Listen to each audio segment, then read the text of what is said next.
Hello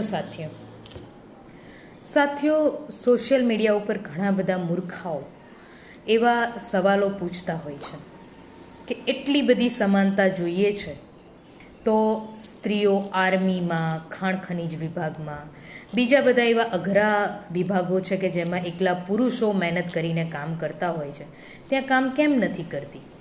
ત્યાં સમાનતા કેમ નથી માગતી? એવા મૂર્ખાઓને તમારે એવું પૂછવાનું કે શું તમે આવા જે જગ્યાએ એકલા પુરુષો કામ કરતા હોય છે એવી જગ્યાએ કામ કરતી ઓછી સંખ્યાની મહિલાઓ સાથે છેડખાની, હેરાનગતિ, મારપીટ, મારઝૂડ, શારીરિક અંગ વિચ્છેદન, બળાત્કાર, સામૂહિક બળાત્કાર અને નિર્મમ ગુનાઓ નહીં બને એની ગેરંટી આપી શકે એવી વ્યવસ્થા બનાવી છે ખરી? શું તમે એવી વ્યવસ્થા બનાવી છે કે આવા અઘરા વિભાગોમાં કામ કરતી સ્ત્રીઓ અડધી રાત્રે પુરુષની જેમ જ આરામથી કોઈ ચિંતા કર્યા વગર ઘરે આવન જાવન કરી શકે, એના પરિવારને કોઈ ચિંતા ન હોય? શું તમે એવી સમાજ વ્યવસ્થા બનાવી છે? એવા પુરુષોને તાલીમ આપી છે કે એમને ખબર હોય કે શેને સ્ત્રીની છેડતી કરી કહેવાય, શેને સ્ત્રીની હેરાનગતિ કરી કહેવાય, સ્ત્રી સાથે બળાત્કાર ના કરવા જોઈએ? તમે એવા પુરુષો ઉછેર્યા છે, એવા બનાવ્યા છે કે જેમને એવી ખબર હોય કે એકલી જતી સ્ત્રી એ જવાબદારી છે, એ તકનો લાભ લેવાની છૂટછાટ નથી, એ ખુલ્લી તિજોરી નથી? શું આપણે આપણા પુરુષોને આવો ઉછેર, આવી તાલીમ આપીને તૈયાર કરેલા છે? સાથીઓ, તાજેતરમાં હમણાં અઠવાડિયા પહેલાં જ બેંગ્લોરમાં એક મહિલા સવારે વહેલા મોર્નિંગ વોકમાં જતી હતી. એ વખતે એક કેબ ડ્રાઈવરે તેની ઉપર હુમલો કર્યો અને નાકામ થયો અને પછી પકડાઈ ગયો. ત્યારે એણે શું કહ્યું ખબર છે તમને? એણે એવું કહ્યું કે હું તો બસ તકનો લાભ લેતો હતો, મારું નસીબ આજમાવતો હતો, મને એમ હતું કે સ્ત્રી મને સેક્સ કરવા માટે સપોર્ટ કરશે. તમે નફટાઈ જુઓ. હજી ગયા વર્ષે જ કેરળમાં એક ઓન ડ્યુટી મહિલા ડૉક્ટરને તેના દર્દીના એક સગાએ પેટમાં ચાકુ હુલાડી દીધું 15-20 વખત અને એ doctor on the spot death થઈ ગઈ. અને હમણાં જ તાજેતરમાં જે સમાચાર આવી રહ્યા છે કોલકાતાથી, પશ્ચિમ બંગાળના કોલકાતાથી, એમાં તમે જુઓ કે એક ઓન ડ્યુટી હોસ્પિટલમાં ફરજ બજાવી રહેલી, બીજા વર્ષમાં પોસ્ટ ગ્રેજ્યુએશનમાં અભ્યાસ કરતી ડૉક્ટર મોમિતા દેબનાથ નામ છે એમનું રાત્રે અડધી રાત્રે એમણે ડ્યુટી પોતાની પૂરી કરી, મિત્રો સાથે એમણે ચા નાસ્તો કર્યો અને પછી ક્યાંય વાંચવાની કે એવી વ્યવસ્થા હતી નહીં ને બીજું કોઈ કામ નહોતું, તો એ ચોથા માળે પોતે જ્યાં ડ્યુટી કરી રહ્યા હતા એના ઉપરના માળે વાંચવા માટે જતા રહ્યા અને એમના મિત્રો બધા પાછા વોર્ડમાં ડ્યુટી માટે જતા રહ્યા.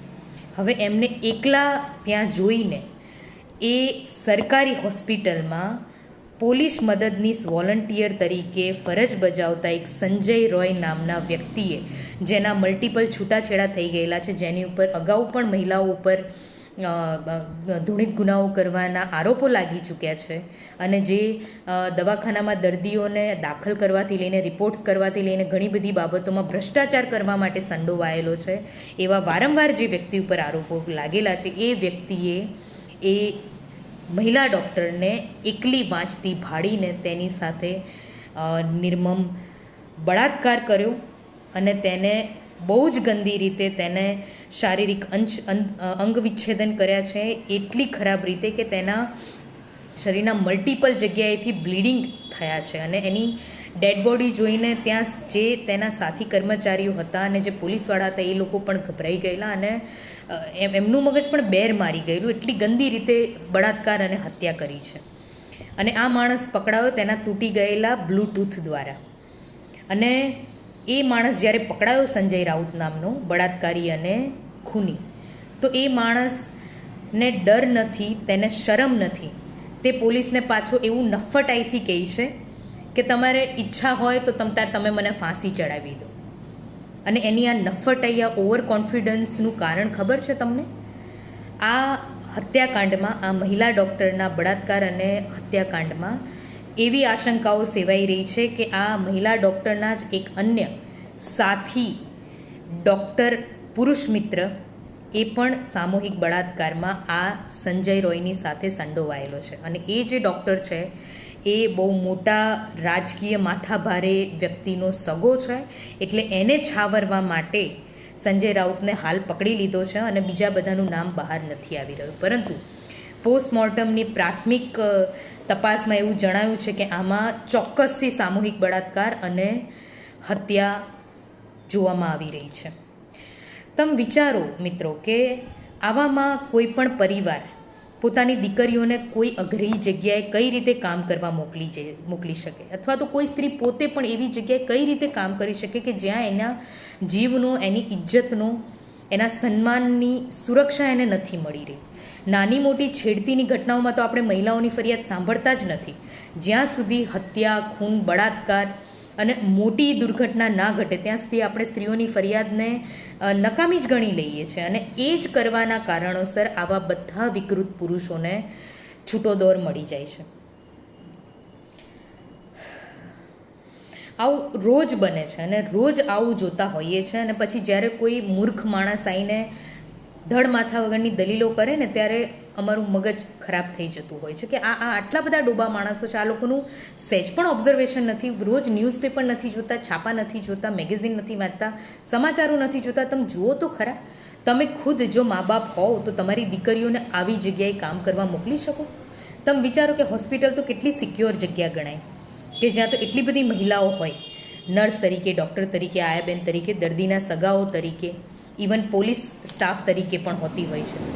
આવી પરિસ્થિતિમાં પણ જો એક ડૉક્ટર મહિલા જેવી પરિસ્થિતિમાં એક કક્ષાની સ્ત્રી સાથે આટલો નિર્મમ ગુનો બની શકતો હોય, તો જે સ્ત્રીઓ છૂટી જગ્યાએ કામ કરે છે અને જ્યાં પુરુષોનું પ્રભુત્વ છે, એક હતું શાસન છે, ત્યાં કેવી રીતે કોઈ પણ મા બાપ પોતાની દીકરીઓને કામ કરવા માટે મોકલી શકે?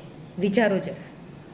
મોમિતા દેબનાથને શ્રદ્ધાંજલિઓ. અને આ આપણા બધા માટે માતા પિતા તરીકે, સમાજ તરીકે, દેશ તરીકે, વ્યવસ્થા તરીકે, સમાજ વ્યવસ્થા, પોલીસ પ્રશાસન વ્યવસ્થા અને રાજકીય વ્યવસ્થા તરીકે પણ આપણા બધા માટે આ એક તક છે આપણી દીકરીઓને કામકાજના સ્થળે હેરાનગતિ, છેડખાની, બળાત્કાર, સામૂહિક બળાત્કાર અને હત્યા જેવા નિર્મમ ગુનાઓમાંથી બચાવવાનું. આપણે એવી વ્યવસ્થા ઊભી કરવી પડે, એવું કલ્ચર ઊભું કરવું પડે કે જ્યાં આપણી દીકરીઓ કોઈ પણ કામ કરવા માટે તૈયાર થઈ શકે.